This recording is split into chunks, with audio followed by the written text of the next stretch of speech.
بسم اللہ الرحمن الرحیم۔ ناظرین، پہلی وحی کے بعد کچھ عرصہ تک وحی کا سلسلہ رکا رہا اور پھر وحی کے سلسلے کا دوبارہ آغاز ہوا اور سورہ مدثر کی ابتدائی 3 آیات نازل ہوئیں، جن میں اللہ رب العزت نے آپ صلی اللہ علیہ وسلم کو ارشاد فرمایا، اے کپڑے میں لپٹنے والے، اٹھو اور لوگوں کو خبردار کرو اور اپنے پروردگار کی تکبیر کہو۔ اس طرح آپ صلی اللہ علیہ وسلم کو نبوت کے ساتھ تبلیغ کا حکم بھی دے دیا گیا۔ ناظرین، ابن اسحاق رحمہ اللہ لکھتے ہیں، سیدہ خدیجہ رضی اللہ تعالی عنہا وہ پہلی خاتون ہیں جو اللہ اور اس کے رسول صلی اللہ علیہ وسلم پر ایمان لائیں اور اللہ کی طرف سے جو کچھ حضرت صلی اللہ علیہ وسلم لے کر آئے تھے اس کی تصدیق کی۔ مشرکین کی طرف سے آپ صلی اللہ علیہ وسلم کو جب بھی تکلیف پہنچی، صدمہ پہنچا، سیدہ خدیجہ رضی اللہ تعالی عنہا نے آپ صلی اللہ علیہ وسلم کو دلاسا دیا۔ ناظرین، سیدہ خدیجہ رضی اللہ تعالی عنہا کے بعد دوسرے آدمی حضرت ابو بکر صدیق رضی اللہ تعالی عنہ ہیں جو آپ کے پرانے دوست تھے۔ انہوں نے آپ صلی اللہ علیہ وسلم کی زبان مبارک سے نبوت ملنے کا ذکر سنتے ہی فوراً آپ کی تصدیق کی اور ایمان لے آئے۔ ناظرین، بچوں میں سیدنا علی رضی اللہ تعالی عنہ ہیں جو آپ پر سب سے پہلے ایمان لائے، اور ان کے ایمان لانے کا واقعہ کچھ اس طرح ہے کہ ایک دن آپ حضور نبی اکرم صلی اللہ علیہ وسلم کے پاس تشریف لائے۔ اس وقت سیدہ خدیجہ رضی اللہ تعالی عنہا بھی آپ کے ساتھ تھیں اور آپ ان کے ساتھ چھپ کر نماز پڑھ رہے تھے۔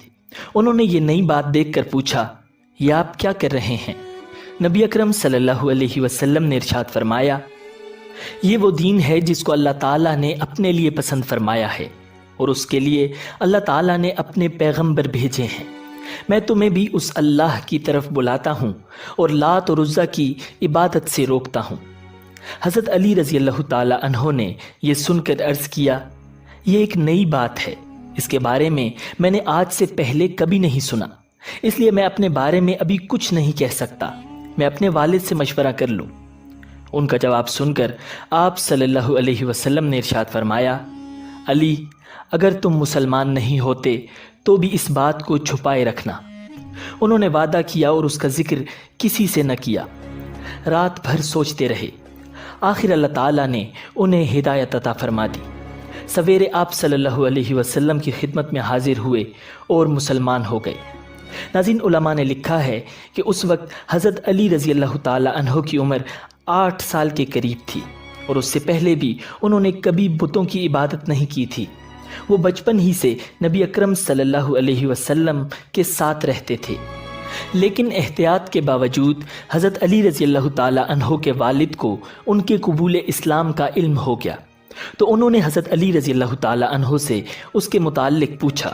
اپنے والد کا سوال سن کر حضرت علی رضی اللہ تعالی عنہ نے فرمایا، ابا جان، میں اللہ اور اس کے رسول پر ایمان لا چکا ہوں اور جو کچھ اللہ کے رسول لے کر آئے ہیں اس کی تصدیق کر چکا ہوں، لہٰذا ان کے دین میں داخل ہو گیا ہوں اور ان کی پیروی اختیار کر چکا ہوں۔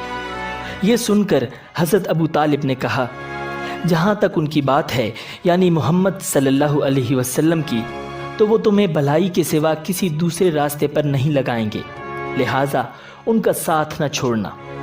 ابو طالب اکثر یہ کہا کرتے تھے، میں جانتا ہوں میرا بھتیجا جو کہتا ہے حق ہے، اگر مجھے یہ ڈر نہ ہوتا کہ قریش کی عورتیں مجھے شرم دلائیں گی تو میں ضرور ان کی پیروی قبول کر لیتا۔ ناظرین، حضرت عفیف کندی رضی اللہ تعالی عنہ ایک تاجر تھے۔ ان کا بیان ہے، اسلام لانے سے بہت پہلے میں ایک مرتبہ حج کے لیے آیا۔ تجارت کا کچھ مال خریدنے کے لیے میں عباس بن عبد المطلب کے پاس گیا۔ وہ میرے دوست تھے اور یمن سے اکثر عطر خرید کر لاتے تھے، پھر حج کے موسم میں مکہ میں فروخت کرتے تھے۔ میں ان کے ساتھ منا میں بیٹھا تھا کہ ایک نوجوان آیا۔ اس نے غروب ہوتے ہوئے سورج کی طرف غور سے دیکھا۔ جب اس نے دیکھ لیا کہ سورج غروب ہو چکا تو اس نے بہت اہتمام سے وضو کیا، پھر نماز پڑھنے لگا، یعنی کعبہ کی طرف منہ کر کے۔ پھر ایک لڑکا آیا جو بالغ ہونے کے قریب تھا، اس نے وضو کیا اور اس نوجوان کے برابر کھڑے ہو کر نماز پڑھنے لگا۔ پھر ایک عورت خیمے سے نکلی اور ان کے پیچھے نماز کی نیت باندھ کر کھڑی ہو گئی۔ اس کے بعد اس نوجوان نے رکوع کیا تو اس لڑکے اور عورت نے بھی رکوع کیا۔ نوجوان سجدے میں گیا تو وہ دونوں بھی سجدے میں چلے گئے۔ یہ منظر دیکھ کر میں نے عباس سے پوچھا، عباس یہ کیا ہو رہا ہے؟ انہوں نے بتایا، یہ میرے بھائی عبداللہ کے بیٹے کا دین ہے۔ محمد صلی اللہ علیہ وسلم کا دعویٰ ہے کہ اللہ تعالیٰ نے اسے پیغمبر بنا کر بھیجا ہے۔ یہ لڑکا میرا بھتیجا ہے، علی ابن طالب ہے، اور یہ عورت محمد صلی اللہ علیہ وسلم کی بیوی خدیجہ ہے۔ یہ عفیف کندی رضی اللہ تعالی عنہ مسلمان ہوئے تو کہا کرتے تھے، کاش اس وقت ان میں چوتھا آدمی میں ہوتا۔ ناظرین، مردوں میں سب سے پہلے سیدنا ابو بکر صدیق رضی اللہ تعالی عنہ ایمان لائے۔ آپ نبی اکرم صلی اللہ علیہ وسلم کے پہلے ہی سے دوست تھے۔ حضور نبی اکرم صلی اللہ علیہ وسلم اکثر ان کے گھر آتے اور ان سے باتیں کیا کرتے تھے۔ ایک دن حضرت حکیم بن حزام رضی اللہ تعالی عنہ کے پاس بیٹھے تھے کہ ان کی ایک باندی وہاں آئی اور کہنے لگی، آج آپ کی پھوپھی خدیجہ نے یہ دعویٰ کیا ہے کہ ان کے شوہر اللہ تعالیٰ کی طرف سے بھیجے ہوئے پیغمبر ہیں، جیسا کہ موسیٰ علیہ السلام تھے۔ حضرت ابوبکر صدیق رضی اللہ تعالی عنہ نے جو ہی حضرت حکیم رضی اللہ تعالی عنہ کی باندی کی یہ بات سنی، چپکے سے وہاں سے اٹھے اور نبی اکرم صلی اللہ علیہ وسلم کے پاس آ گئے اور آپ صلی اللہ علیہ وسلم سے اس بارے میں پوچھا۔ اس پر آپ صلی اللہ علیہ وسلم نے حضرت ابوبکر صدیق رضی اللہ تعالی عنہ کو وحی آنے کا پورا واقعہ سنایا اور بتایا کہ آپ کو تبلیغ کا حکم دیا گیا ہے۔ یہ سنتے ہی حضرت ابوبکر صدیق رضی اللہ تعالی عنہ نے عرض کیا، میرے ماں باپ آپ پر قربان، آپ بالکل سچ کہتے ہیں، واقعی آپ اللہ کے رسول ہیں۔ آپ کے اس طرح فوراً تصدیق کرنے کی بنا پر نبی اکرم صلی اللہ علیہ وسلم نے آپ کو صدیق کا لقب عطا فرمایا۔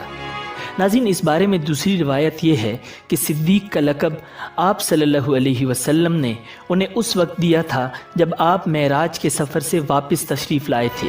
مکہ کے مشرکین نے آپ کو جھٹلایا تھا۔ اس وقت حضرت ابوبکر صدیق رضی اللہ تعالی عنہ نے اس واقعہ کو سنتے ہی فوری طور پر آپ کی تصدیق کی اور آپ نے انہیں صدیق کا لقب عطا فرمایا۔ غرض ابوبکر صدیق رضی اللہ تعالی عنہ نے آپ صلی اللہ علیہ وسلم کی نبوت کی تصدیق فوری طور پر کر دی۔ ناظرین، حضرت ابوبکر صدیق رضی اللہ تعالی عنہ کا نام نبی اکرم صلی اللہ علیہ وسلم نے عبداللہ رکھا، اس لیے کہ اس سے پہلے ان کا نام عبد الکعبہ تھا۔ اس لحاظ سے ابوبکر صدیق رضی اللہ تعالی عنہ وہ پہلے آدمی ہیں جن کا نام نبی اکرم صلی اللہ علیہ وسلم نے تبدیل کیا۔ حضرت ابوبکر صدیق رضی اللہ تعالی عنہ یوں بھی بہت خوبصورت تھے۔ اس مناسبت سے آپ صلی اللہ علیہ وسلم نے ان کا لقب عتیق کر رکھا تھا۔ عتیق کا مطلب ہے خوبصورت، اس کا ایک مطلب یہ بھی ہے آزاد۔ یہ لقب دینے کی ایک وجہ یہ بھی بیان کی جاتی ہے کہ آپ صلی اللہ علیہ وسلم نے ایک مرتبہ ان کی طرف دیکھ کر فرمایا تھا، یہ جہنم کی آگ سے آزاد ہیں۔ غرض اسلام میں یہ پہلا لقب ہے جو کسی کو ملا۔ قریش میں حضرت ابوبکر صدیق رضی اللہ تعالی عنہ کا مرتبہ بہت بلند تھا۔ آپ بہت خوش اخلاق تھے، قریش کے سرداروں میں سے ایک تھے، شریف، سخی اور دولت مند تھے، روپیہ پیسہ بہت فراخ دلی سے خرچ کرتے تھے۔ ان کی قوم کے لوگ انہیں بہت چاہتے تھے، لوگ ان کی مجلس میں بیٹھنا بہت پسند کرتے تھے۔ اپنے زمانے میں حضرت ابوبکر صدیق رضی اللہ تعالی عنہ خواب کی تعبیر بتانے میں بہت ماہر اور مشہور تھے۔ چنانچہ علامہ ابن سیرین رحمہ اللہ کہتے ہیں، نبی اکرم صلی اللہ علیہ وسلم کے بعد حضرت ابوبکر صدیق رضی اللہ تعالی عنہ اس امت میں سب سے بہترین تعبیر بتانے والے عالم ہیں۔ ناظرین، ابوبکر صدیق رضی اللہ تعالی عنہ نسب نامہ بیان کرنے میں بھی بہت ماہر تھے، بلکہ کہا جاتا ہے کہ اس علم کے سب سے بڑے عالم تھے۔ حضرت جبیر بن مطعم بھی اس علم کے ماہر تھے۔ وہ فرماتے ہیں، میں نے نسب ناموں کا فن اور علم، اور خاص طور پر قریش کے نسب ناموں کا علم حضرت ابوبکر صدیق رضی اللہ تعالی عنہ سے ہی حاصل کیا ہے، اس لیے کہ وہ قریش کے نسب ناموں کے سب سے بڑے عالم تھے۔ قریش کے لوگوں کو کوئی مشکل پیش آتی تو حضرت ابوبکر صدیق رضی اللہ تعالی عنہ سے رابطہ کرتے۔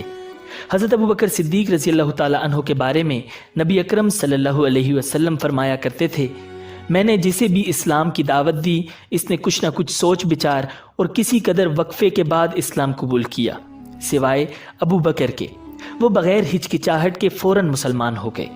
ابو بکر سب سے بہتر رائے دینے والے ہیں۔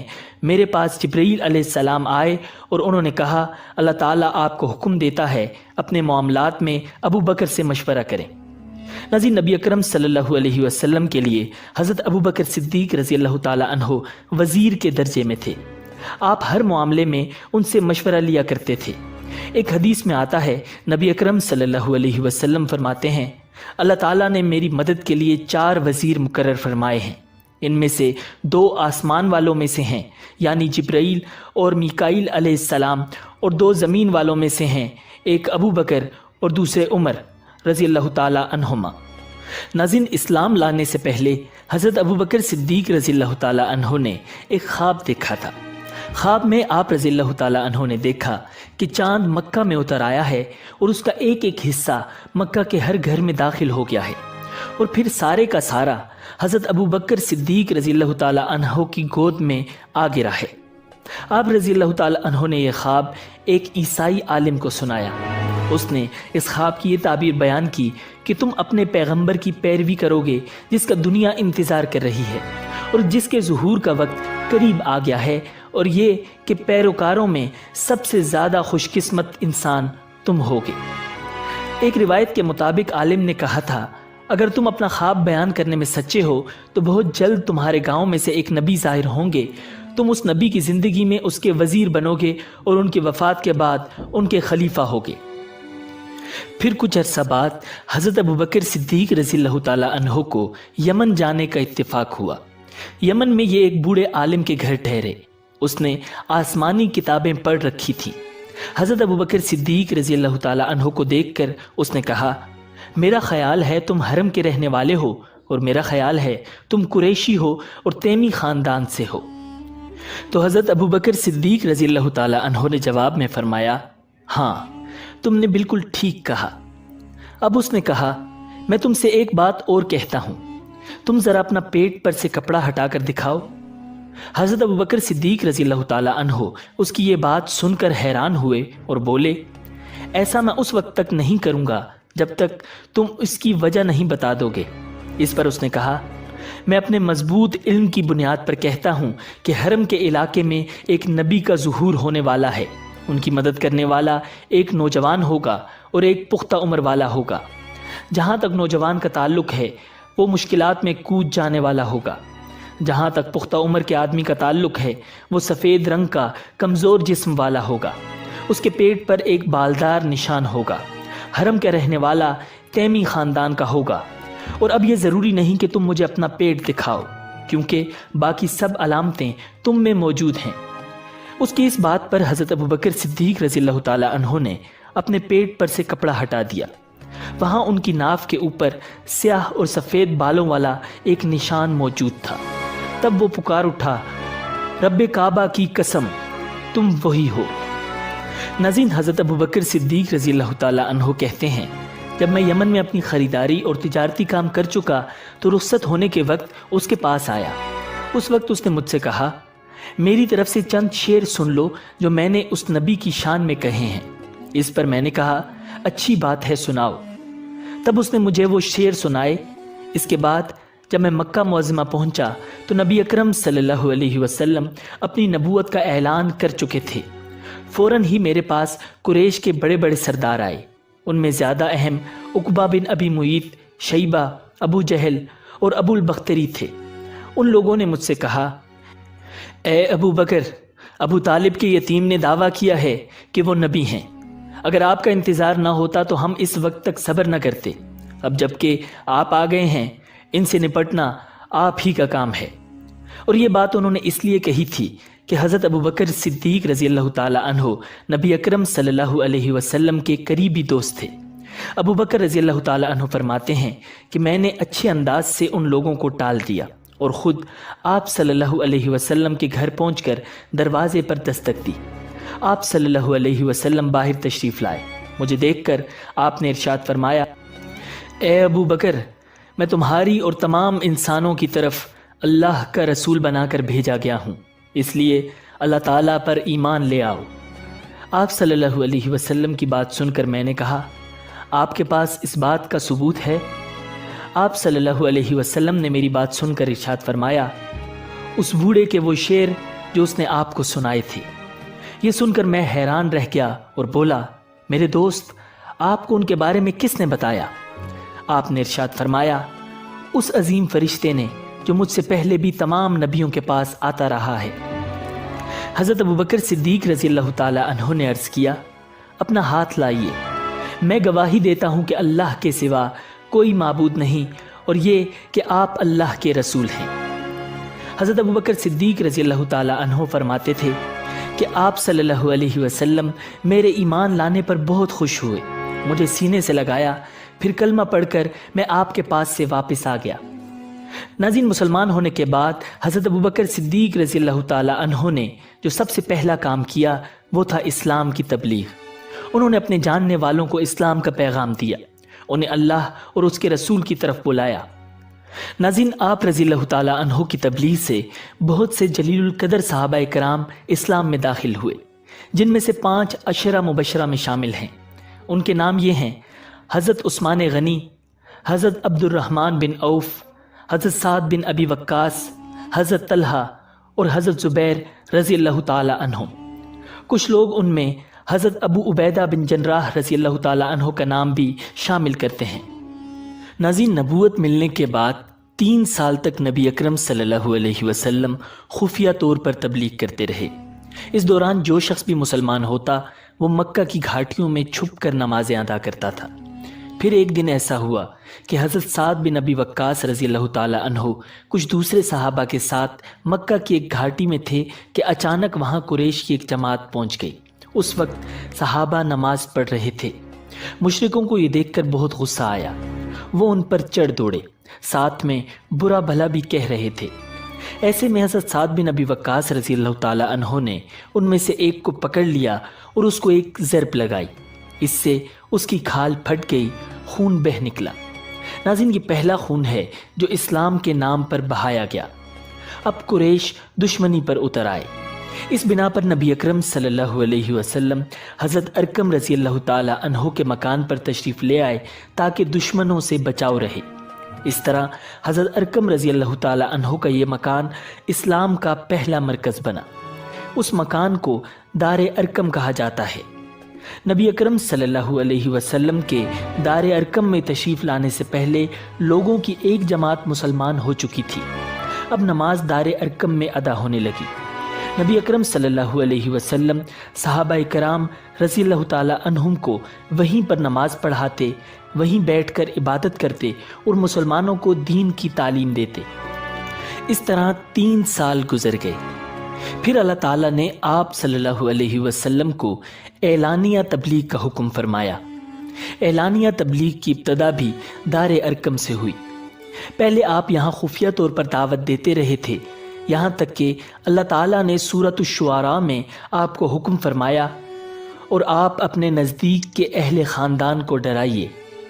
یہ حکم ملتے ہی آپ صلی اللہ علیہ وسلم کافی پریشان ہوئے، یہاں تک کہ آپ صلی اللہ علیہ وسلم کی پھوپھیوں نے خیال کیا کہ آپ کچھ بیمار ہیں، چنانچہ وہ آپ کی بیمار پرسی کے لیے آپ کے پاس آئیں۔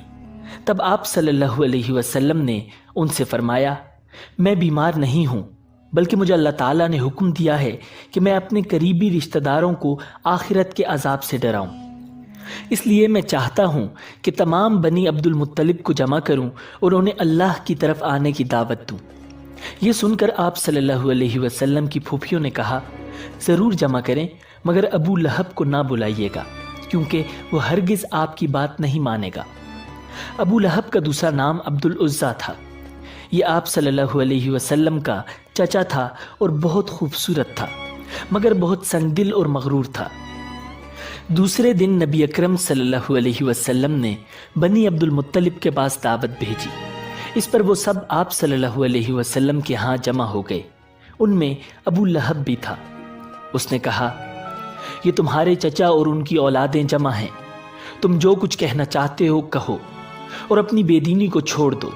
ساتھ ہی تم یہ بھی سمجھ لو کہ تمہاری قوم میں یعنی ہم میں اتنی طاقت نہیں ہے کہ تمہاری خاطر سارے عربوں سے دشمنی لے سکیں، لہٰذا اگر تم اپنے معاملے پر اڑے رہے تو خود تمہارے خاندان والوں ہی کا سب سے زیادہ فرض ہوگا کہ تمہیں پکڑ کر قید کر دیں، کیونکہ قریش کے تمام خاندان اور قبیلے تم پر چڑھ دوڑیں۔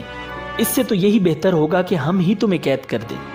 اور میرے بھتیجے، حقیقت یہ ہے کہ تم نے جو چیز اپنے رشتہ داروں کے سامنے پیش کی ہے، اس سے بدتر چیز کسی اور شخص نے آج تک پیش نہیں کی ہوگی۔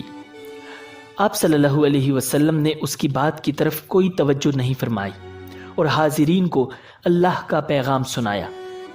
آپ صلی اللہ علیہ وسلم نے ارشاد فرمایا، اے قریش، کہو اللہ کے سوا کوئی معبود نہیں اور محمد اللہ کے رسول ہیں۔ آپ صلی اللہ علیہ وسلم نے ان سے یہ بھی فرمایا، اے قریش، اپنی جانوں کو جہنم کی آگ سے بچاؤ۔ ناظرین، وہاں صرف آپ صلی اللہ علیہ وسلم کے رشتہ دار ہی جمع نہیں تھے، بلکہ قریش کے دوسرے قبیلے بھی موجود تھے۔ اس لیے آپ نے ان کے قبیلوں کے نام لے لے کر انہیں مخاطب فرمایا، یعنی آپ نے یہ الفاظ ادا فرمائے، اے بنی ہاشم، اپنی جانوں کو جہنم کے عذاب سے بچاؤ۔ اے بنی عبد شمس، اپنی جانوں کو جہنم کی آگ سے بچاؤ۔ اے بنی عبد مناف، اے بنی زہرہ، اے کعب بن لوئی، اے بنی مرو بن کعب، اپنی جانوں کو جہنم کی آگ سے بچاؤ۔ اے صفیہ، محمد کی پھوپھی، اپنے آپ کو جہنم کی آگ سے بچاؤ۔ ناظرین، ایک روایت کے مطابق آپ صلی اللہ علیہ وسلم نے یہ الفاظ بھی فرمائے، نہ میں دنیا میں تمہیں فائدہ پہنچا سکتا ہوں، نہ آخرت میں کوئی فائدہ پہنچانے کا اختیار رکھتا ہوں، سوائے اس صورت کے کہ تم کہو لا الہ الا اللہ۔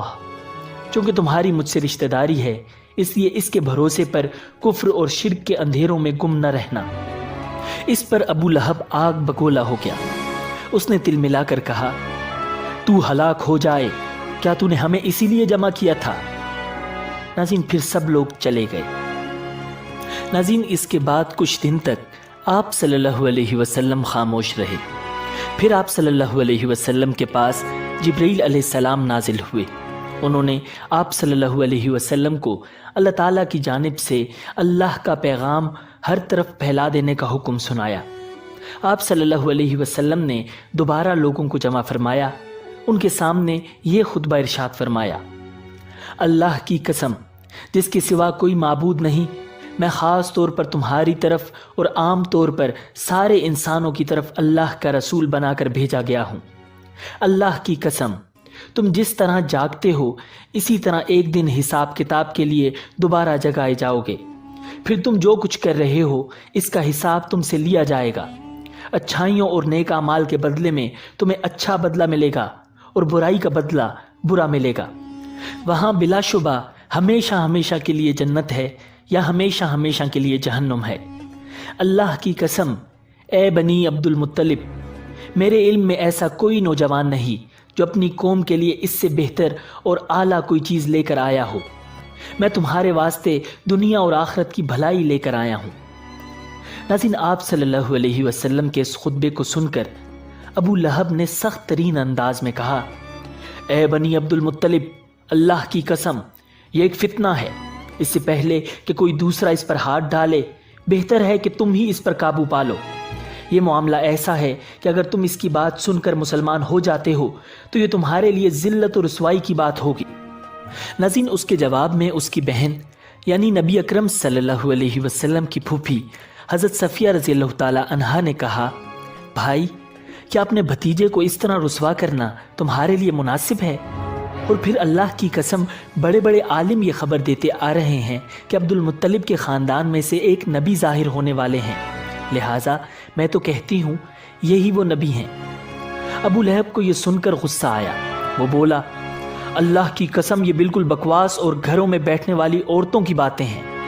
جب قریش کے خاندان ہم پر چڑھائی کرنے آئیں گے اور سارے عرب ان کا ساتھ دیں گے تو ان کے مقابلے میں ہماری کیا چلے گی؟ خدا کی قسم، ان کے لیے ہم ایک ترنوالے کی حیثیت ہوں گے۔ اس پر ابو طالب بول اٹھے، اللہ کی قسم، جب تک ہماری جان میں جان ہے ہم ان کی حفاظت کریں گے۔ اب نبی اکرم صلی اللہ علیہ وسلم صفا پہاڑی پر چڑھ گئے اور تمام قریش کو اسلام کی دعوت دی۔ ان سب سے فرمایا، اے قریش، اگر میں تم سے یہ کہوں کہ اس پہاڑ کے پیچھے سے ایک لشکر آ رہا ہے اور وہ تم پر حملہ کرنا چاہتا ہے تو کیا تم مجھے جھوٹا خیال کرو گے؟ سب نے یک زبان ہو کر کہا نہیں، اس لیے کہ ہم نے آپ کو آج تک جھوٹ بولتے ہوئے نہیں سنا۔ اب آپ صلی اللہ علیہ وسلم نے ارشاد فرمایا، اے گروہ قریش، اپنی جانوں کو جہنم سے بچاؤ، اس لیے کہ میں اللہ تعالیٰ کے ہاں تمہارے لیے کچھ نہیں کر سکوں گا۔ میں تمہیں اس زبردست عذاب سے صاف ڈرا رہا ہوں جو تمہارے سامنے ہے۔ میں تم لوگوں کو 2 کلمے کہنے کی دعوت دیتا ہوں جو زبان سے کہنے میں بہت ہلکے ہیں لیکن ترازو میں بے حد وزن والے ہیں۔ ایک اس بات کی گواہی کہ اللہ کے سوا کوئی عبادت کے لائق نہیں، دوسری یہ کہ میں اللہ کا رسول ہوں۔ اب تم میں سے کون ہے جو میری اس بات کو قبول کرتا ہے؟ آپ صلی اللہ علیہ وسلم کے خاموش ہونے پر ان میں سے کوئی بھی نہ بولا تو آپ صلی اللہ علیہ وسلم نے اپنی بات پھر دہرائی۔ پھر آپ نے تیسری بار اپنی بات دہرائی مگر اس بار بھی سب خاموش کھڑے رہے۔ اتنا ہوا کہ سب نے آپ کی بات خاموشی سے سن لی اور واپس چلے گئے۔ ناظرین، یہ سن 6 نبوی کا واقعہ ہے۔ قریش کی مخالفت حد سے گزری تو ان بدبختوں نے نبی اکرم صلی اللہ علیہ وسلم کو شہید کرنے کے منصوبے بنائے۔ دارالندوہ میں مشورہ ہوا کہ کوئی شیر دل نوجوان جائے اور جا کر رسول اللہ صلی اللہ علیہ وسلم کا کام تمام کر دے۔ کون یہ کام کر سکتا ہے؟ یہ سوال بڑا اہم تھا۔ کئی نوجوانوں نے خود کو اس خدمت کے لیے پیش کیا مگر سرداران قریش نے ہر ایک سے کہا کہ یہ کام اس کے بس میں نہیں۔ آخر بنو عدی کا سجیلا جوان عمر بن خطاب کھڑا ہو گیا۔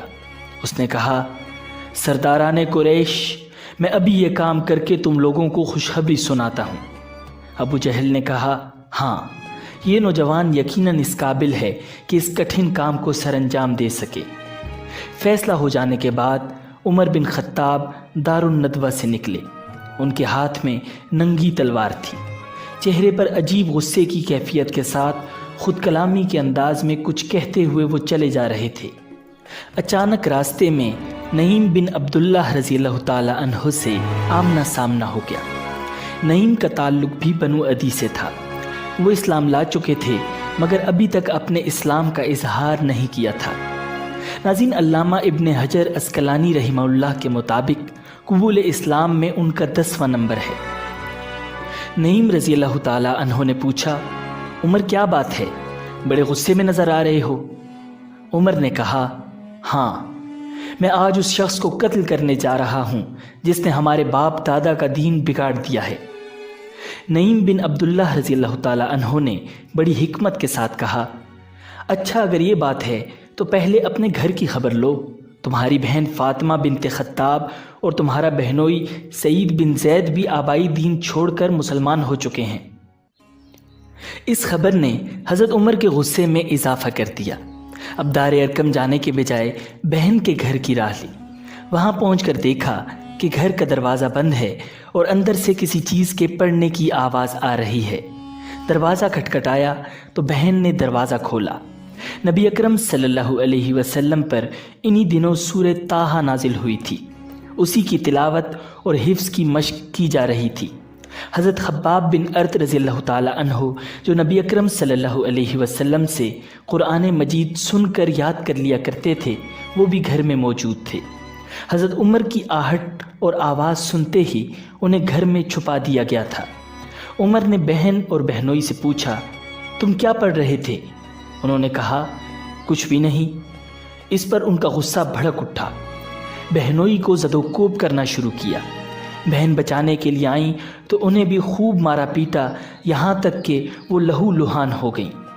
اس موقع پر فاطمہ بنت خطاب رضی اللہ تعالی عنہا نے اپنے بلند جذبہ ایمانی سے بڑی جرت اور استقامت سے کہا، عمر سن لو، ہم مسلمان ہو چکے ہیں۔ ہم نے شرک اور بت پرستی سے برات کا اظہار کر دیا ہے۔ تم جو کچھ کرنا چاہو کر لو، ہماری ہڈیاں توڑ سکتے ہو مگر اسلام ہم سے نہیں چھڑوا سکتے۔ صاحب استقامت بہن کی زبان سے یہ سننا تھا کہ عمر کے دل پر چوٹ لگی اور وہ زمین پر بیٹھ گئے۔ پھر کہا، مجھے وہ صحیفہ سناؤ جو تم پڑھتے ہو۔ انہوں نے فرمایا کہ ہم اس صحیفے کی توہین برداشت نہیں کر سکتے۔ نہ ہی کسی مشرک کو دے سکتے ہیں، کیونکہ اسے صرف پاکیزہ لوگ ہی ہاتھ لگا سکتے ہیں۔ انہوں نے کہا، اچھا مجھے خود سناؤ تو میں اس کی کوئی توہین نہیں کروں گا۔ اس وعدے کے بعد حضرت خباب رضی اللہ تعالی عنہ کو اندر سے باہر بلایا گیا اور انہوں نے سورہ طٰہٰ کی آیات کی تلاوت شروع کی۔ چھوٹی چھوٹی آیات میں اتنا مؤثر پیغام سمو دیا گیا ہے کہ اعجاز قرآنی پر انسان کی عقل دنگ رہ جاتی ہے اور اہل ایمان کے ایمان میں اضافہ ہوتا ہے۔ قرآن کریم پورے سوز کے ساتھ پڑھا جا رہا تھا اور عمر کے دل کی دنیا میں عظیم الشان انقلاب برپا ہو رہا تھا۔ ناظرین، حضرت عمر نے آیات قرآنی سنی اور پھر خاموشی سے گھر کا دروازہ کھول کر نکل گئے۔ اب بھی منزل دار ارقم ہی تھی، مگر ارادہ بدل چکا تھا۔ یہ وہ عمر نہیں تھے جو دار الندوہ سے نکلے تھے، یہ وہ عمر تھے جن کے حق میں نبی مہربان صلی اللہ علیہ وسلم کی دعائیں دربار ربانی میں قبول ہو چکی تھیں۔ قرآن مجید کی اثر آفرینی کے ساتھ بہن کی استقامت نے بھی کفر کو مات دے دی تھی۔ ناظرین، حضرت عبداللہ بن عمر رضی اللہ تعالی عنہ سے روایت ہے کہ حضور نبی اکرم صلی اللہ علیہ وسلم نے دعا فرمائی، اے اللہ تو ابو جہل یا عمر بن خطاب دونوں میں سے اپنے ایک پسندیدہ بندے کے ذریعے اسلام کو غلبہ اور عزت عطا فرما دے۔ راوی کہتے ہیں کہ ان دونوں میں اللہ کو محبوب حضرت عمر رضی اللہ تعالی عنہ تھے اور ان کے بارے میں نبی اکرم صلی اللہ علیہ وسلم کی دعا اب قبول ہو چکی تھی۔ جب عمر بن خطاب دار ارقم پہنچے اور دروازے پر دستک دی تو ایک صحابی نے دروازے کے سوراخ میں سے ان کے ہاتھ میں ننگی تلوار دیکھ کر دروازہ کھولنے کے بجائے واپس نبی اکرم صلی اللہ علیہ وسلم کے پاس آ کر سرگوشی کے انداز میں کہا، یا رسول اللہ صلی اللہ علیہ وسلم، عمر بن خطاب دروازے پر کھڑا ہے اور اس کے ہاتھ میں تلوار ہے۔ حضرت حمزہ رضی اللہ تعالی عنہ جو صرف 3 دن پہلے مسلمان ہوئے تھے، انہوں نے بھی یہ بات سن لی اور فرمایا، اللہ کے بندے دروازہ کھول دو، اگر وہ نیک ارادے سے آیا ہے تو سر آنکھوں پر، اور اگر اس کا کوئی اور ارادہ ہے تو ڈرنے کی کوئی ضرورت نہیں، میں اس کا سر اسی کی تلوار سے قلم کر دوں گا۔ دروازہ کھلا، عمر اندر آئے، سیدھے نبی اکرم صلی اللہ علیہ وسلم کے پاس پہنچے۔ آپ صلی اللہ علیہ وسلم نے ان کی چادر پکڑ کر کھینچا اور کہا، عمر کیسے آئے ہو؟ عرض کیا، اسلام قبول کرنے کے لیے حاضر ہوا ہوں۔ پھر کلمہ شہادت پڑھا اور اسلام میں داخل ہو گئے۔ نبی اکرم صلی اللہ علیہ وسلم کی زبان مبارک سے تکبیر کا نعرہ بلند ہوا۔ پھر سبھی صحابہ کرام نے بھی آپ صلی اللہ علیہ وسلم کی تقلید میں اللہ کی کبریائی کا اعلان کیا اور دار ارقم تکبیر کے نعروں سے گونج اٹھا۔ ناظرین، قبول اسلام کے بعد حضرت عمر رضی اللہ تعالی عنہ نے نبی اکرم صلی اللہ علیہ وسلم سے عرض کیا، یا رسول اللہ صلی اللہ علیہ وسلم، کیا ہم حق پر نہیں ہیں؟ آپ صلی اللہ علیہ وسلم نے ارشاد فرمایا، یقیناً ہم حق پر ہیں۔ اس پر عرض کیا، پھر ہمیں دار ارقم کے بجائے بیت اللہ شریف میں جا کر نماز پڑھنی چاہیے۔ چنانچہ اس روز مسلمان دار ارقم سے 2 صفیں بنا کر نکلے۔ ایک صف کے آگے آگے حمزہ بن عبد المطلب رضی اللہ تعالی عنہ تھے اور دوسری صف کے آگے عمر بن خطاب رضی اللہ تعالی عنہ تھے۔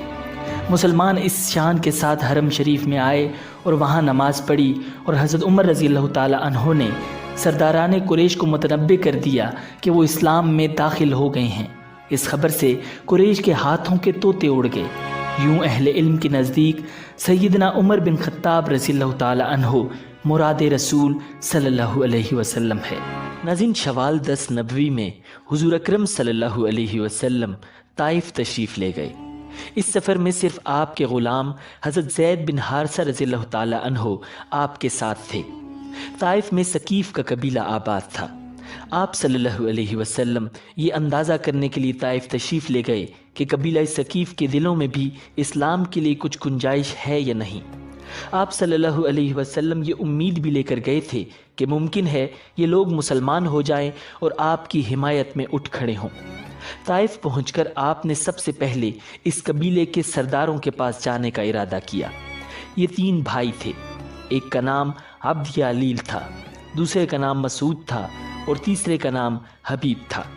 ان تینوں کے بارے میں پوری طرح وضاحت نہیں ملتی کہ یہ بعد میں مسلمان ہو گئے تھے یا نہیں، بہرحال آپ صلی اللہ علیہ وسلم نے ان تینوں سے ملاقات کی، اپنے آنے کا مقصد بتایا، اسلام کے بارے میں بتایا، انہیں اسلام کی دعوت دینے کے ساتھ مخالفوں کے مقابلے میں ساتھ دینے کی دعوت دی۔ ان میں سے ایک نے کہا، کیا وہ تم ہی ہو جسے خدا نے بھیجا ہے؟ ساتھ ہی دوسرے نے کہا، تمہارے علاوہ خدا کو رسول بنانے کے لیے کوئی اور نہیں ملا تھا؟ اس کے ساتھ ہی تیسرا بول اٹھا، خدا کی قسم میں تم سے کوئی بات چیت نہیں کروں گا، کیونکہ اگر تم واقعی اللہ کے رسول ہو تو تمہارے ساتھ بات چیت کرنا بہت خطرناک ہے، اور اگر تم نبی نہیں ہو تو تم جیسے آدمی سے بات کرنا مجھے زیب نہیں دیتا۔ ناظرین، آپ صلی اللہ علیہ وسلم ان سے مایوس ہو کر اٹھ کھڑے ہوئے۔ ان تینوں نے اپنے یہاں کے اوباش لوگوں کو اور اپنے غلاموں کو آپ صلی اللہ علیہ وسلم کے پیچھے لگا دیا۔ وہ آپ کے گرد جمع ہو گئے۔ راستے میں بھی دونوں طرف لوگوں کا ہجوم ہو گیا۔ جب آپ صلی اللہ علیہ وسلم ان کے درمیان سے گزرے تو وہ بدبخت ترین لوگ آپ صلی اللہ علیہ وسلم پر پتھر برسانے لگے، یہاں تک کہ آپ جو قدم اٹھاتے وہ اس پر پتھر مارتے۔ آپ کے دونوں پاؤں لہو لہان ہو گئے، آپ کے جوتے خون سے بھر گئے۔ جب چاروں طرف پتھر مارے گئے تو تکلیف کی شدت سے آپ بیٹھ گئے۔ ان بدبخت اوباشوں نے آپ صلی اللہ علیہ وسلم کی بغلوں میں بازو ڈال کر آپ کو کھڑے ہونے پر مجبور کر دیا۔ جو ہی آپ نے چلنے کے لیے قدم اٹھائے وہ پھر پتھر برسانے لگے، ساتھ میں وہ ہنس رہے تھے اور کہے لگا رہے تھے۔ زید بن حارثہ رضی اللہ تعالی عنہ کا یہ حال تھا کہ وہ آپ کو پتھروں سے بچانے کے لیے خود کو ان کے سامنے کر رہے تھے۔ اس طرح وہ بھی لہو لہان ہو گئے، لیکن اس حالت میں بھی انہیں آپ صلی اللہ علیہ وسلم ہی کی فکر تھی، اپنی کوئی پرواہ نہیں تھی۔ ان کے اتنے زخم آئے کہ سر پھٹ گیا۔ آخر آپ صلی اللہ علیہ وسلم اس بستی سے نکل کر ایک باغ میں داخل ہو گئے۔ اس طرح ان بدبخت ترین لوگوں سے چھٹکارا ملا۔ آپ اور زید بن حارثہ رضی اللہ تعالی عنہ اس وقت تک زخموں سے بالکل چور ہو چکے تھے اور بدن لہو لہان تھا۔ آپ ایک درخت کے سائے میں بیٹھ گئے۔ آپ صلی اللہ علیہ وسلم نے اللہ رب العزت سے دعا کی، اے اللہ، میں اپنی کمزوری، لاچاری اور بے بسی کی تجھ سے فریاد کرتا ہوں۔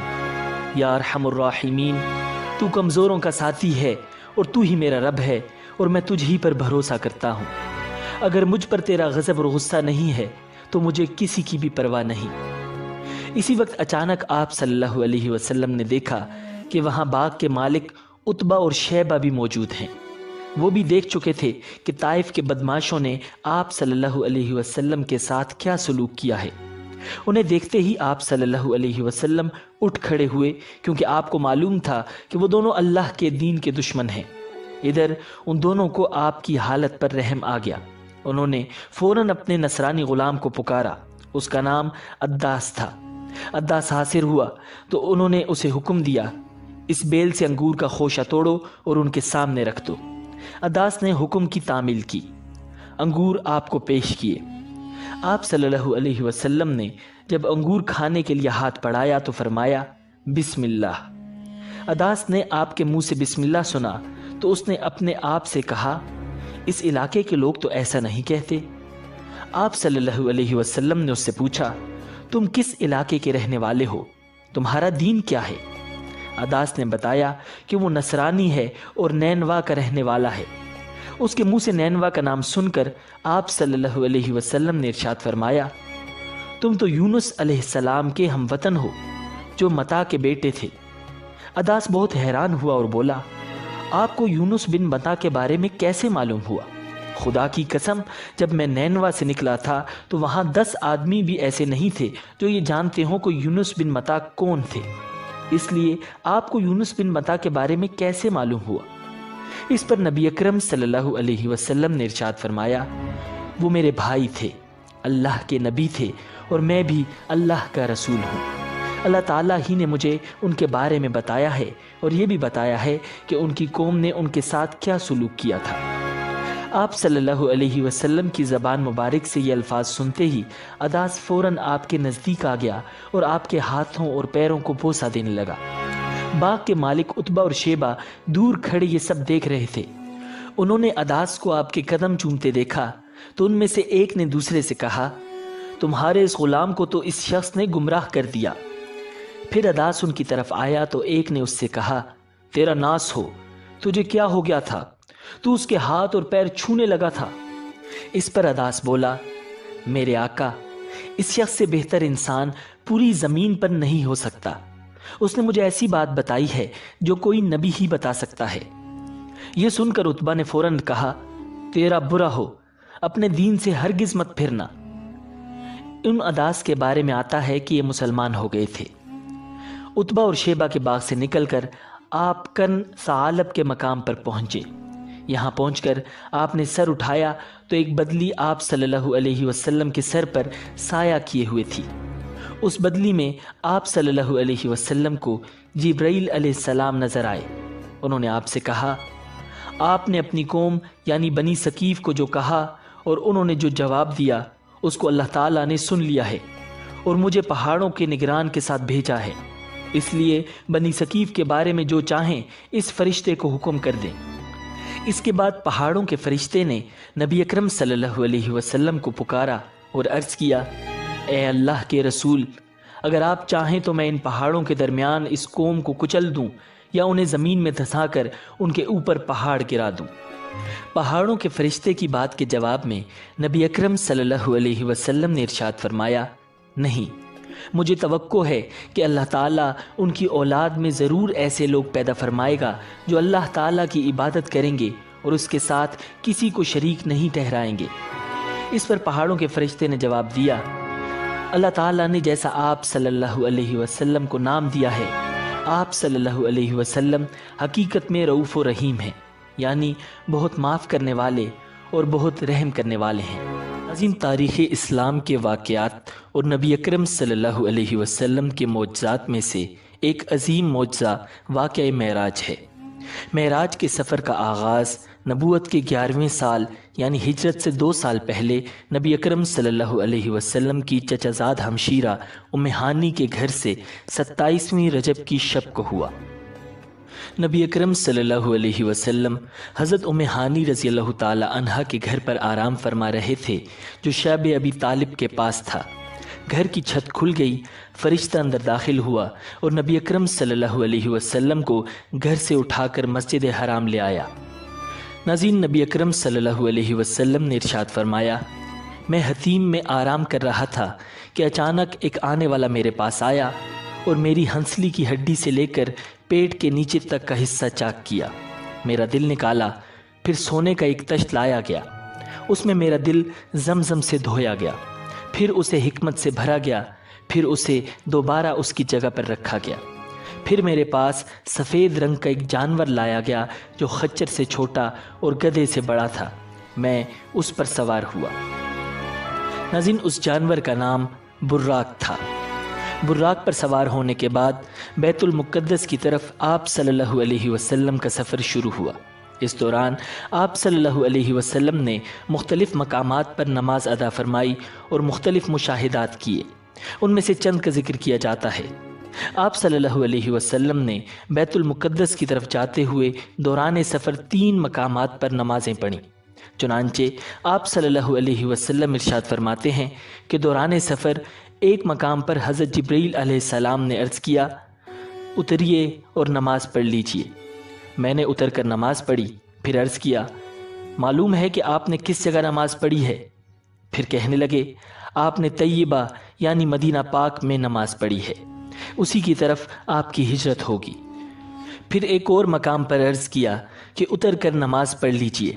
میں نے اتر کر نماز پڑھ لی۔ جبریل علیہ السلام نے عرض کیا، معلوم ہے کہ آپ نے کہاں نماز پڑھی ہے؟ پھر کہنے لگے، آپ نے طور سینا پر نماز پڑھی ہے جہاں اللہ پاک نے حضرت موسیٰ علیہ السلام کو ہم کلامی کا شرف عطا فرمایا تھا۔ پھر ایک اور جگہ عرض کیا کہ اتر کر نماز پڑھ لیجئے۔ میں نے اتر کر نماز پڑھی۔ جبریل علیہ السلام نے عرض کیا، معلوم ہے کہ آپ نے کہاں نماز پڑھی ہے؟ پھر کہنے لگے، آپ نے بیت اللحم میں نماز پڑھی ہے جہاں حضرت عیسیٰ علیہ السلام کی ولادت ہوئی تھی۔ ناظرین، آپ صلی اللہ علیہ وسلم نے بیت المقدس کی طرف جاتے ہوئے رستے کے کنارے ایک بوڑھی عورت دیکھی۔ حضرت جبریل علیہ السلام سے دریافت فرمایا، یہ کون ہے؟ انہوں نے عرض کیا، حضور بڑھے چلیے۔ آپ صلی اللہ علیہ وسلم آگے بڑھ گئے۔ پھر کسی نے آپ کو پکار کر کہا، ہلم یا محمد، یعنی اے محمد ادھر آئیے۔ حضرت جبریل علیہ السلام نے پھر وہی عرض کیا کہ حضور بڑھے چلیے۔ آپ صلی اللہ علیہ وسلم آگے بڑھ گئے۔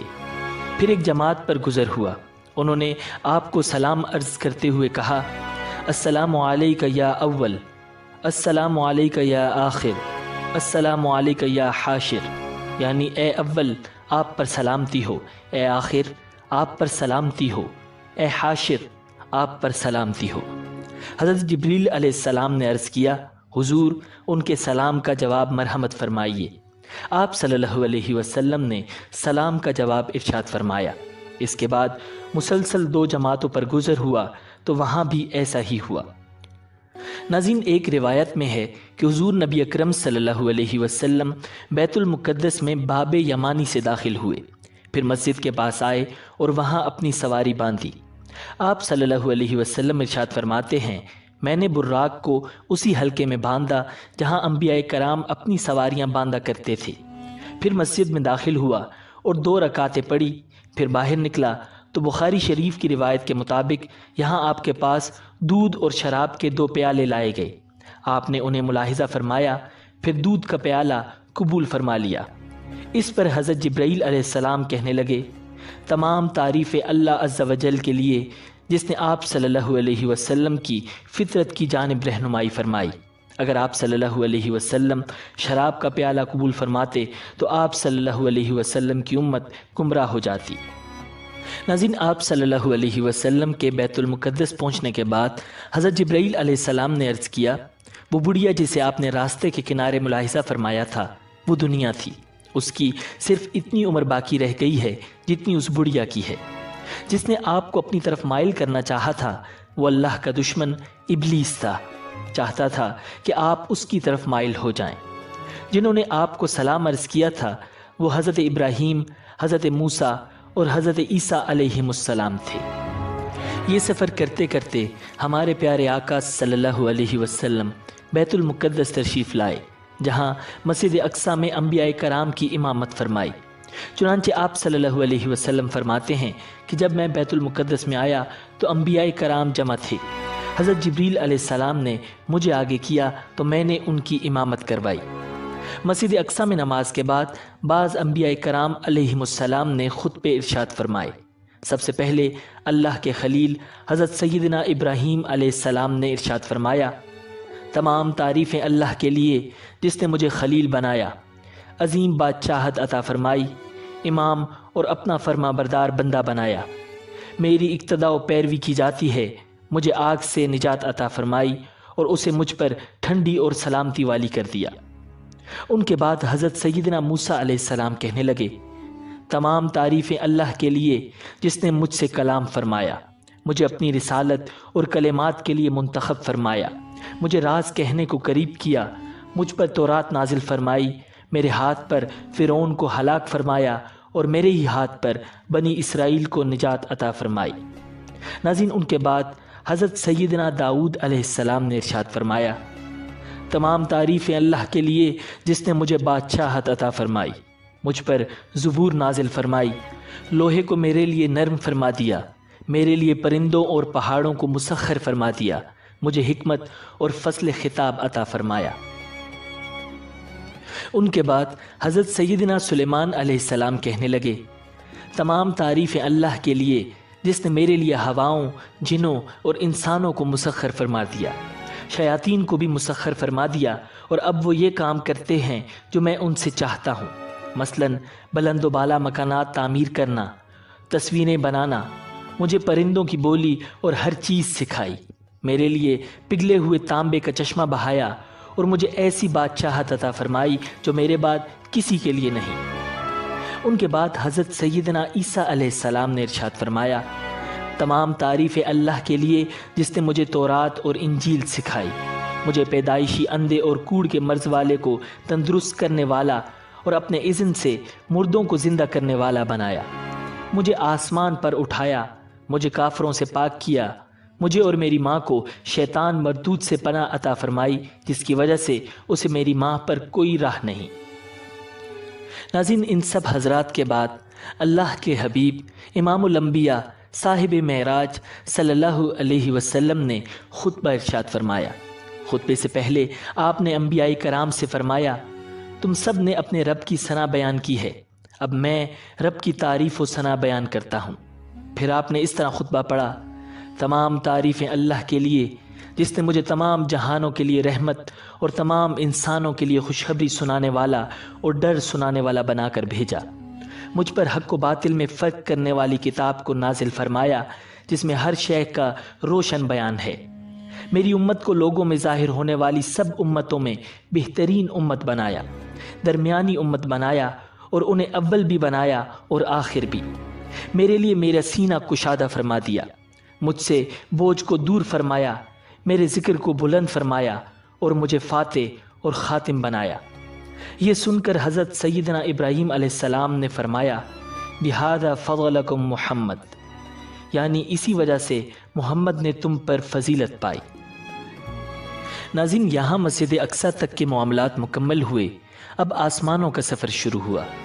چنانچہ نبی اکرم صلی اللہ علیہ وسلم ارشاد فرماتے ہیں، پھر مجھے سواری پر سوار کیا گیا، جبریل علیہ السلام مجھے لے کر چلے، حتیٰ کہ وہ دنیا کے آسمان پر پہنچے تو دروازہ کھلوایا، پوچھا گیا کون؟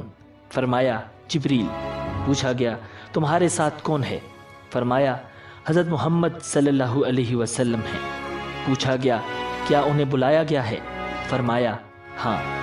تو کہا گیا ان کو خوش آمدید ہو، وہ خوب آئے۔ پھر دروازہ کھولا گیا، جب میں داخل ہوا تو وہاں حضرت آدم علیہ السلام موجود تھے۔ جبریل علیہ السلام نے کہا، یہ آپ کے والد آدم علیہ السلام ہیں، انہیں سلام کیجیے۔ میں نے انہیں سلام کیا، انہوں نے جواب دیا۔ پھر فرمایا، مرحبا بالابن الصالح والنبی الصالح، یعنی اے صالح فرزند اور صالح نبی، تم خوب تشریف لائے۔ آپ نے مجھے خوش آمدید کہا اور دعائے خیر فرمائی۔ وسلم نے حضرت آدم علیہ السلام کے دائیں بائیں کچھ لوگوں کو ملاحظہ فرمایا، جب آپ اپنی دائیں جانب دیکھتے تو ہنس پڑتے اور جب بائیں جانب دیکھتے تو رو پڑتے۔ حضرت جبریل علیہ السلام نے عرض کیا، ان کے دائیں اور بائیں جانب جو صورتیں ہیں یہ ان کی اولاد ہیں، دائیں جانب والے جنتی ہیں اور بائیں جانب والے جہنمی ہیں۔ حضور اکرم صلی اللہ علیہ وسلم نے ارشاد فرمایا، پھر مجھے جبریل علیہ السلام اوپر لے گئے، حتیٰ کہ دوسرے آسمان پر پہنچے، دروازہ کھلوایا، پوچھا گیا کون؟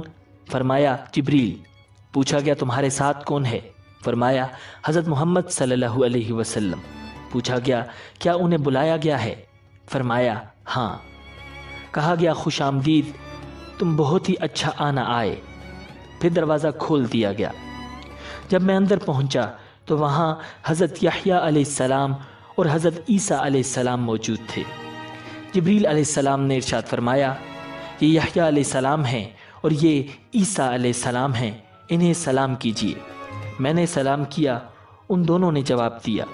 پھر انہوں نے کہا، مرحبا بالاخ الصالح والنبی الصالح۔ انہوں نے مجھے خوش آمدید کہا اور دعائے خیر کی۔ پھر جبریل علیہ السلام مجھے تیسرے آسمان کی طرف لے گئے، دروازہ کھلوایا، پوچھا گیا کون؟ فرمایا جبریل۔ پوچھا گیا تمہارے ساتھ کون ہے؟ فرمایا حضرت محمد صلی اللہ علیہ وسلم ہیں۔ پوچھا گیا انہیں بلایا گیا ہے؟ فرمایا ہاں۔ کہا گیا خوش آمدید، تم خوب ہی آئے۔ پھر دروازہ کھولا گیا، جب میں داخل ہوا تو وہاں حضرت یوسف علیہ السلام موجود تھے۔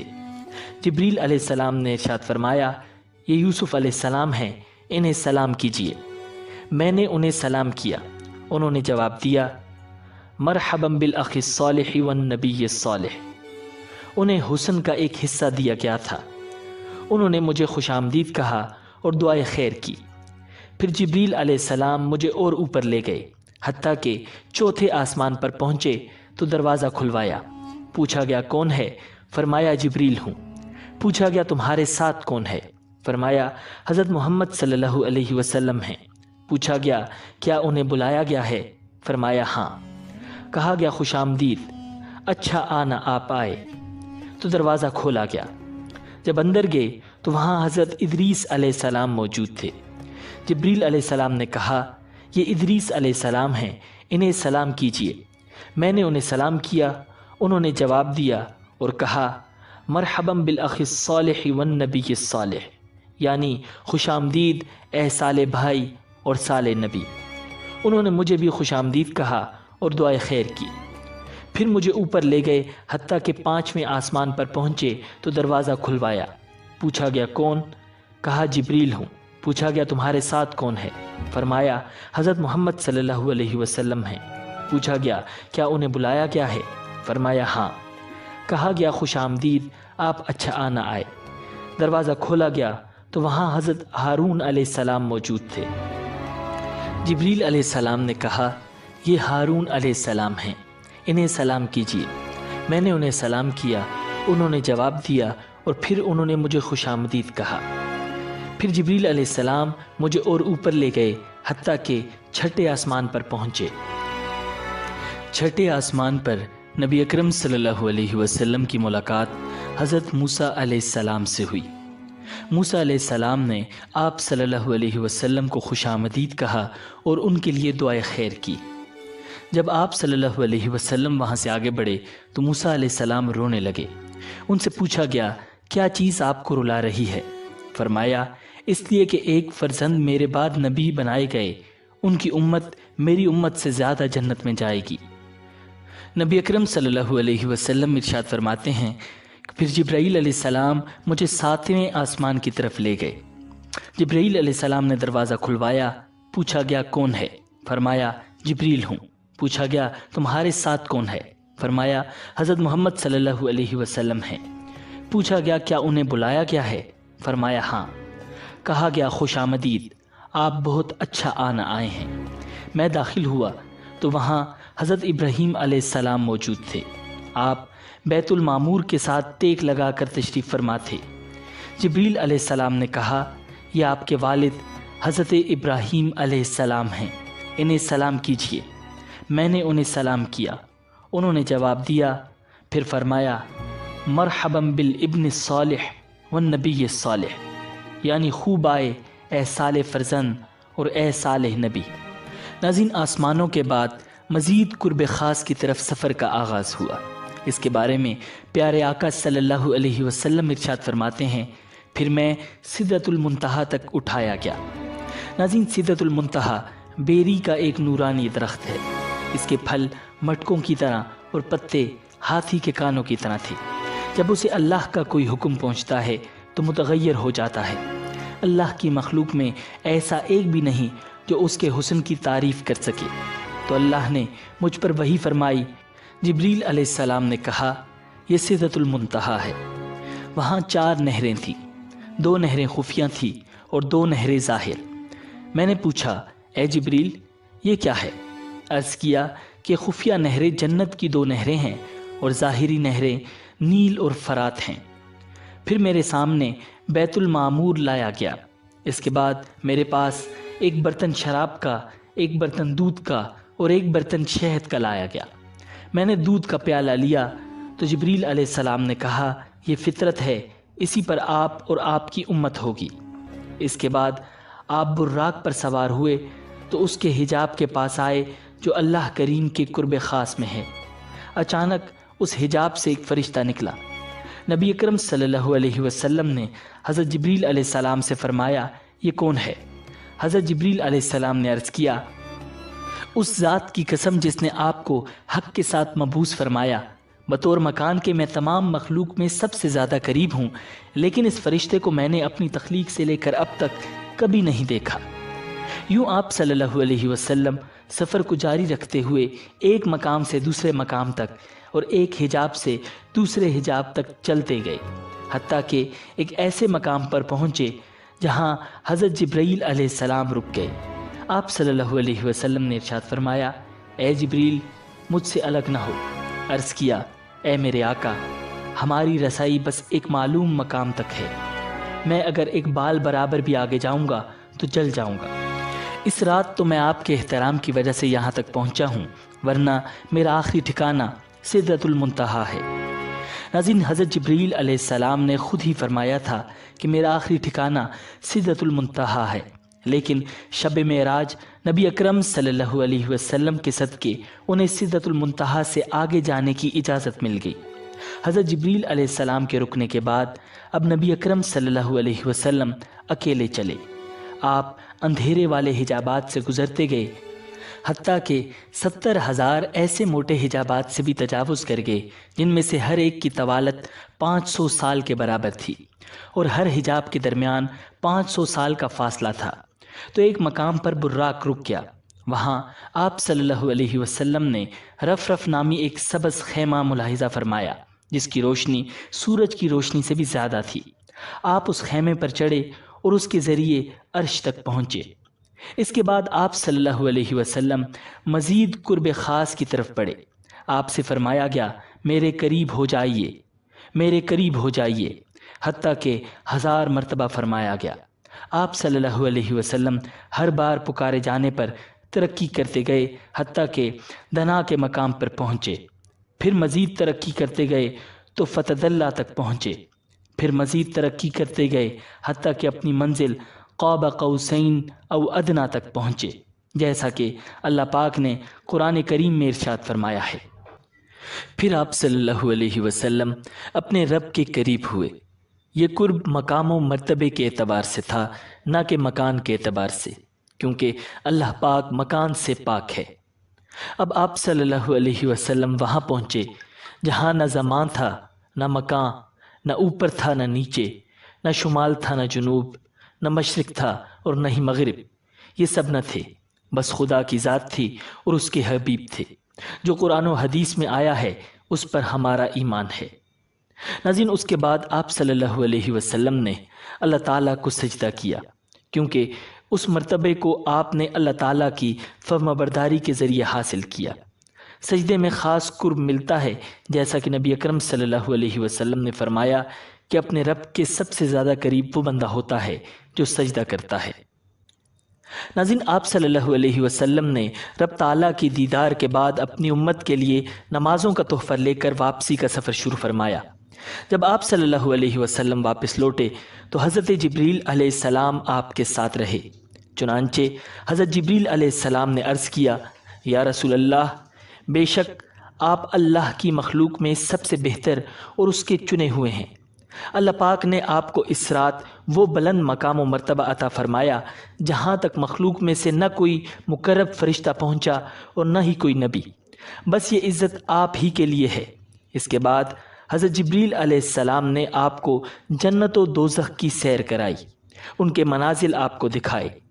آپ نے جنت میں جن چیزوں کو ملاحظہ فرمایا ان میں حوریں، محلات، جنتی غلام اور خادم، چھوٹے بچے، درخت، پھل، کلیاں، نہریں، باغیچے، پھول، باغات، حوض، کمرے اور گیلریاں وغیرہ تھیں۔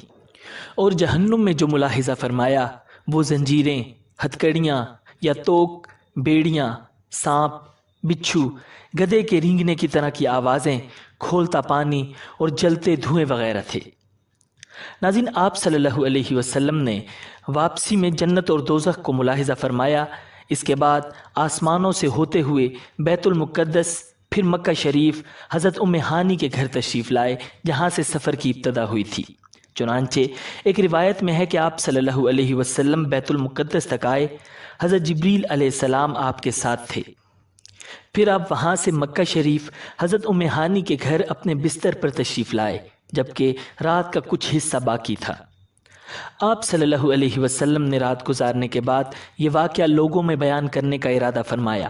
چنانچہ ایک روایت میں ہے کہ آپ صلی اللہ علیہ وسلم نے ارشاد فرمایا، مجھے اس رات بیت المقدس تک سیر کروائی گئی، پھر وہاں سے آسمانوں کی۔